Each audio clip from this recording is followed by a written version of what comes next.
ai cikin kulle-kullen ne wannan bagwarin na Kano wannan tsohon ai ya hito ya fara cewa wallahi sai sun yaƙe mu suna nan suna aiki karkashin ƙasa ai abun ne shine abun ya daga cikin mutanen akwai dan aunaka shi ma a cikin wannan tsakanin ai ya fasa kwai ya fito ya ce kwana na ya kusa karewa mutanen shi suka yo mai suka gaya mashi gaskiya cewa kai ya je ya nutsar da kungiye duka a daure su duka shine ya hito ya janye magana aunaka shi ya haihe shi ya fito ya ce shi ya musu kwanan shi ya kusa karewa to da aka yo mai shine sai ya hito yake bada hakuri kan abin da ya faɗi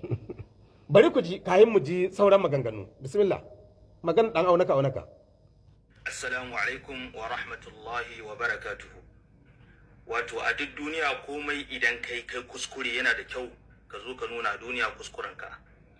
musamman ma akan harkar media za ka yi posting ka yi faɗi wasu kalamin da hakan kan iya jawo wata matsala ko ga kai ko ga kuma wani da kai magana akan shi har ga Allah ajiya na saki bidiyo akan musussuka da yake magana da nake magana akan wani yaro da yake ya je ya tutse shi yana tambaye shi sai ne tuntuban harshe nake cewa wato rayuwarsa ta zo ƙarshe